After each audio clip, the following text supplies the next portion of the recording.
Now, was it that the Seahawks management met with Geno, or Geno's people reached out to Seattle? Because the reports that I heard from Garofalo was that Geno's people had reached out to Seattle.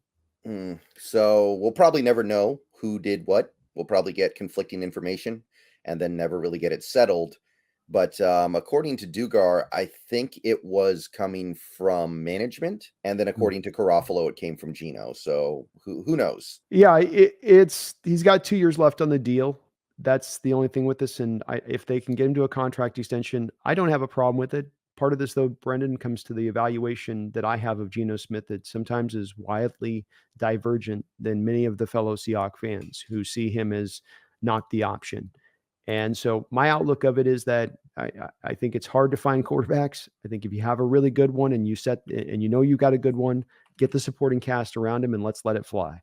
And he's a little bit older. It would be risky to do it. You do have 2 years left on the deal. I think it's better interest of the team at this point to probably wait after this year to do that deal. Let another year of the bonus bleed out. Then you only have 1 year left because you do a new deal, Brendan, and you give new bonus money. The new bonus money is going to be clubbed up with the old bonus money. But does Geno give you a team-friendly deal like he did last time? He was the 17th highest paid quarterback in the sport last year. I think he's due to be about the 16th highest paid quarterback in the sport this year. So, we'll see. All those factors kind of have a lot going back and forth there with it. But as far as to do an extension here, he's not super old. You wouldn't sign him to a 5-6 year deal. He's going to be in here for a couple more years after. And right now, Brendan, we got to be honest with this. What's the pathway if you're really looking as a Seahawks fan to say, I want the quarterback of the future right now? I don't say this is like happily or merrily this is why I want to sign Geno, but just as seems the reality of the situation to me, I'd love to hear your thoughts on it. There's not a clear pathway on that QB of the future here going into next year's draft. We're talking about that being the timeline. Like, Hal's not the guy. Okay, time to move on, Geno. Okay, we're going to look at the guy here in the next year's draft. Are there some guys that could rise up? Possibly, yeah, in this draft, but the unanimous opinion on this one, I have yet to hear anybody, Brendan, on draft pundit on this, looking at this draft of quarterbacks who have yet to say coming into the season, oh, no, there's some good guys here. Oh, this has got some solid. If anything, you just hear a lot of trepidation about these quarterbacks right now. And I don't know if you've looked at some of them as well, but my first few of them has not been great either. I'm not impressed by what I saw. So I keep coming back to it'd be awesome to have a Josh Allen there, or that kind of guy that you could go find the draft. But is that guy there, Brendan? Well, I've done a little bit of looking at it. I've already actually made a few videos about this upcoming draft class. So the top 5, as I see it right now, you got Carson Beck, who's going to be gone, unless he doesn't play well this year, in which case I don't really want him, right? Yeah. Then it doesn't make sense. Sanders, who is also going to be gone unless he doesn't play good. And if he doesn't play good, I kind of don't want him. Mm-hmm. And then you get down to the guys you could get. You got Quinn Ewers, who I know John loves him, but he might be gone too, by the way. I mean, we just went through a draft class where Bo Nix went in the top 12, and like there was some, giant pull on quarterbacks. Like Quinn Ewers could be gone too. I'm gonna keep an open mind here, but I really don't like Jalen Milroe. Really don't like him right now. No, he's I'm a gonna runner more. see. Yeah, I'm gonna give him a chance this year. He's got talent, but I don't like it.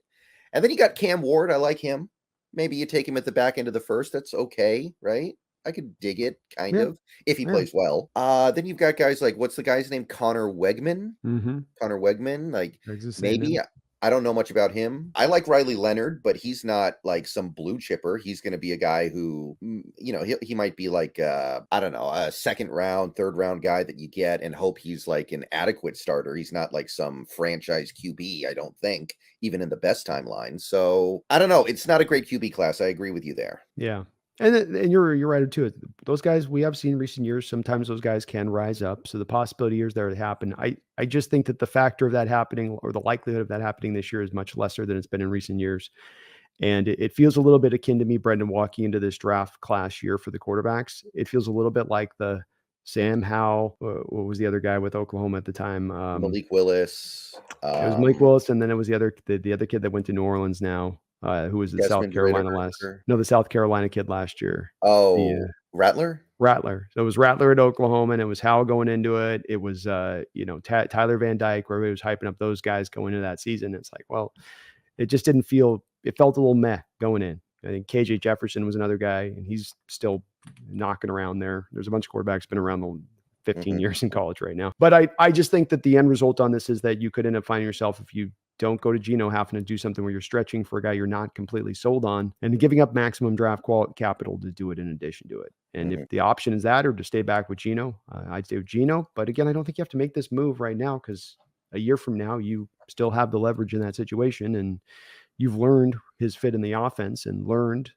if he's going to hold up for another season health wise and all that. It's kind of on the team side to do that, I think. Yeah, I would be on board with extending Geno now because I do think you could still do it relatively cheap, and you might not be able to do it relatively cheap after the season because I mean I understand that he's a lot older than these guys, but Jordan Love played like 10 good games and he got $250 million. Yeah. Tua completely fell apart at the end of the season and he still got $250 million. So quarterbacks, like, they're getting paid right now. And maybe you have some kind of like inside information that Geno's going to be a team player no matter what, and he's never going to push for the monster contract extension, and you're going to be able to get a good deal with him no matter what he does this year. But barring that, I would be looking to do something like this right now, but I don't expect it, to be clear, because I think that he knows he's going to have a good year this year, and I think he knows he's going to be able to get much more next year. Yeah, I'm in agreement with you on the getting out ahead of this thing could be the way this is going too. And this was wondering about Geno's people coming first, where Geno people come to go, look, we're not pushing for an extension. We're just letting you guys know, we're gonna want to be up at here if we're not doing this here now here.